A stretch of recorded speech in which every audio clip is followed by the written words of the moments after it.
welcome to my YouTube page. I read books and I make summary of them for you. So if you have any book you want me to read, quickly comment on the comment section and tell me what book that is, and I will read the book and I will make a summary of it and read it out for you to see or listen to. Once more, welcome to my YouTube page and please subscribe and like. So this is the summary of Steal Like an Artist. All creativity is a remix. Collect influences like a selective thief. The artist is a collector, not a hoarder. Mind you, there's a difference. Hoarders collect indiscriminately. Artists collect selectively. Nothing is truly original.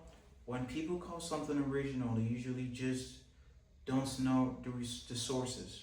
Every new idea is a mashup, like the art school trick where two parallel lines create a third line of negative space between them. 1 + 1 = 3. You have a genealogy of ideas, just as you have a family tree, except you choose it through the books you read, the music you hear, and the people you follow. Keep a swipe file to track everything worth stealing. A scrapbook, camera roll, or digital folder of images, quotes, and fragments. Newspapers, porters, calls their Mogu file, dead things you will read and eliminate later. There is an economic theory that averaging your 5 closest friends' incomes approximates your own. Clown argues your idea income works the same way. Takeaway 2. Copy 100 heroes. When you fail to replicate your style images. Don't just steal the style, steal the thinking behind the style. Start with one thinker you love. Study everything about them. Find 3 people they love. Study those, repeat. Climbing the creativity tree, family tree, but steal from many. Cartoonist Gary Painter noted that copying one person makes you a knockoff, but copying 100 makes you original. Even the Beatles started as a cover band, emulating Buddy Holly, Little Richard, and Elvis. Your imperfections are your fingerprint. Kobe Bryant stole all his moves from tape of his heroes, but his body type forced adaptation. Creating something unique is Conan O'Brien. Creating something uniquely is, Conan O'Brien tried to become David Letterman, who tried to become Johnny Carson, who tried to become Jack Benny. Each failed, and that failure became their signature. Copy the thinking, not just the surface. Start making stuff before you figure out who you are. Pretend to be something you are not until you are. Or pretend to be making something until you actually make something. Identity follows actions, not the reverse.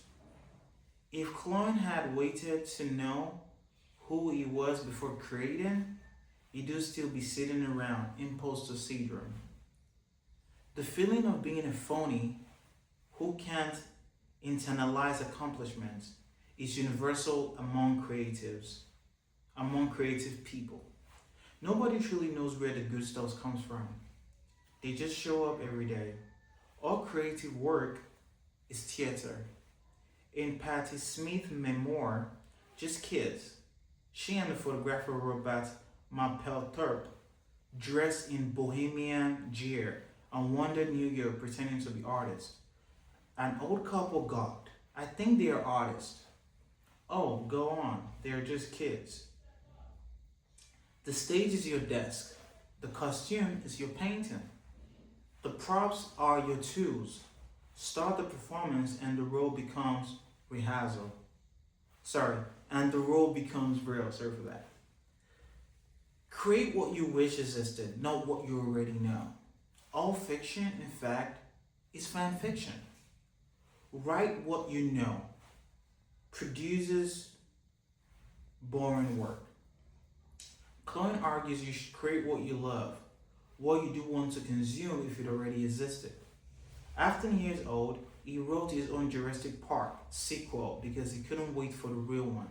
Years later, the official sequel disappointed him. The version in your head is always better.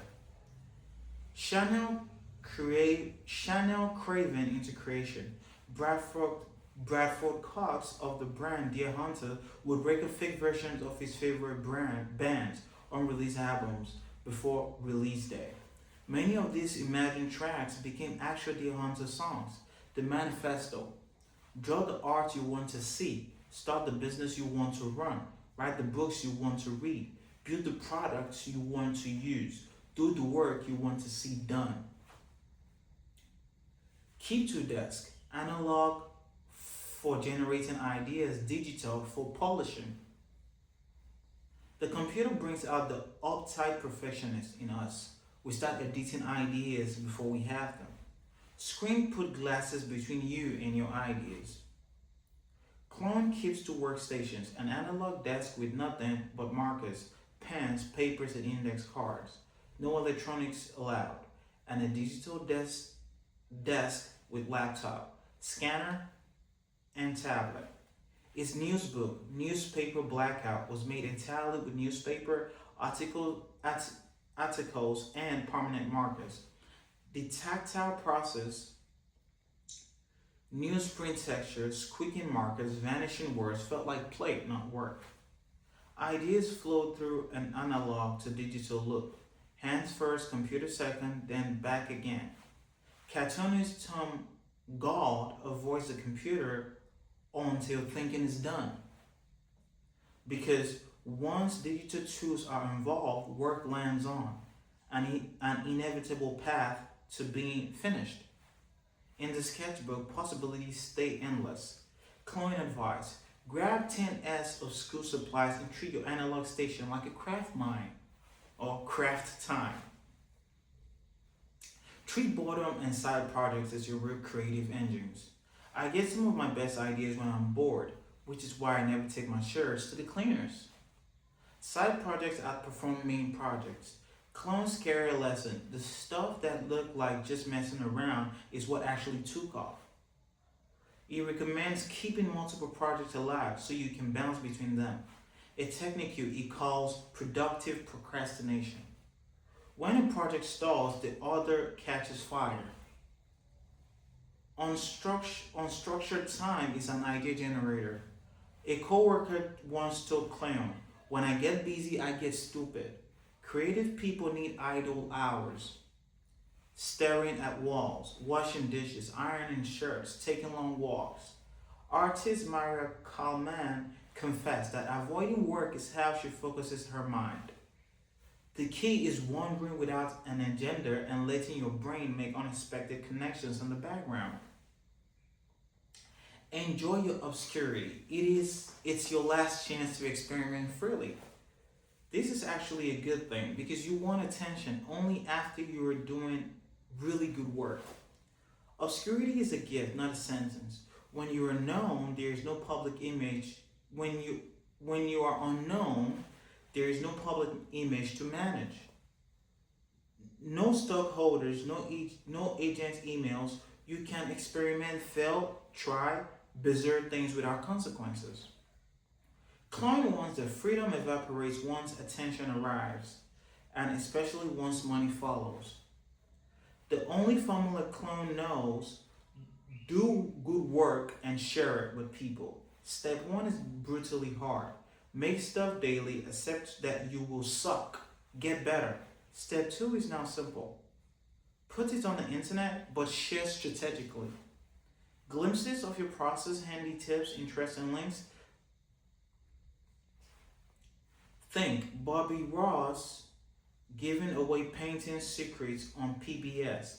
People love when you open up your process, and sometimes they will reward you by buying what you're selling. The only formula Clone knows: do good work and share it with people. Step one is brutally hard.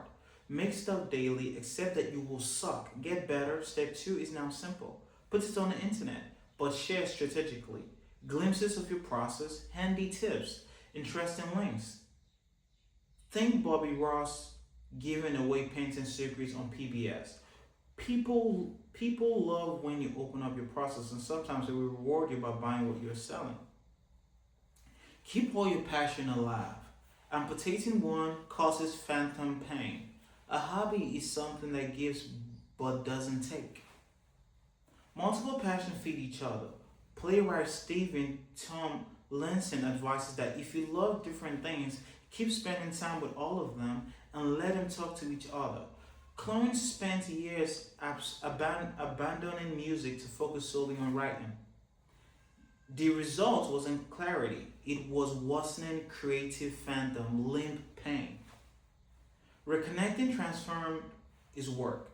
When he joined the band again, he felt whole and his writing actually improved.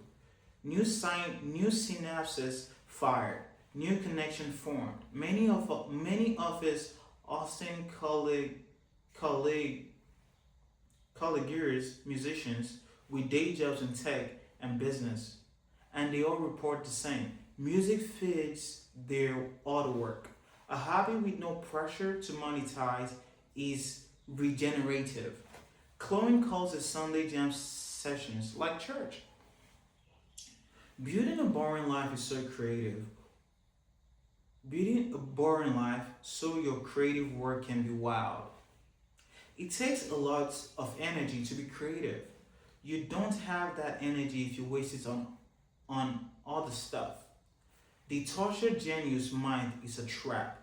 Chloe is a self-described boring guy with a 9 to 5, a wife, and a dog. The romantic image of artists burning out on drugs is for the superhuman and the people who want to die young. Practical creativity requires sleep, breakfast and push-ups and long walks. Routine protects energy. Job for money. Keep a day job for money, structure, and human connection. Learn about money early. You use Jerry Sinfield's calendar method. Mark an X each day you do creative work. Then don't break the chain. Keep a logbook, not a diary, just a daily list of what you did, and keep a, a praise file of kind emails for dark days when you want to quit. Carve out time and defend it. Set tighter constraints. Creativity is sorry. Set tighter constraints. Creativity is subtraction, not addition. It seems contradictory when it comes to creative work. Limitation means freedom. Unlimited possibilities paralyze. Nothing is more terrifying than being told you can do anything. Clone solution. Place deliberate constraints on your work. Write a song on your lunch break. Paint with the color. Shoot a movie on your phone. Don't make excuses. Make things with time, space, and material you have right now. Constraint produces masterpiece.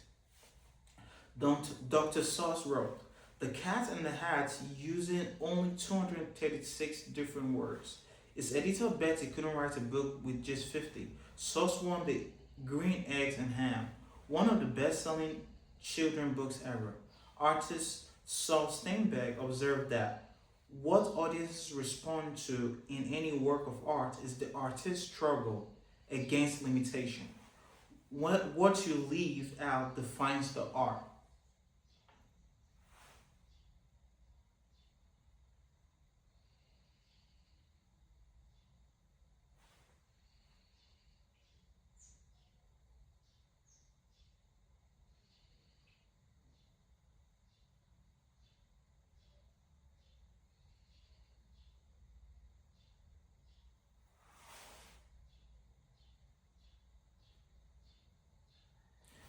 Analysis. Chloe, still like an artist, operates as a democratizing intervention in creativity discourse, published in 2012. It systematically dismantles the romantic myth of solitary genius. A mythology has paralyzed would be creators would be creators since the 19th century and replaces it with a combinatorial model where originality emerges from the accumulation and transformation of influences. Its philosophic call in lineage runs from T.S. Eliot tradition and the individual talent through DJ culture remix ethic synthesized into accessible, actionable praxis. What distinguishes clone from typical creative literature is dual emphasis on embodied cognition and material constraint. The two des systematic pace, finding and embodying creativity research. The idea that physical manipulation of objects activates different cognitive pathways than screen based work. Its advocacy for constraint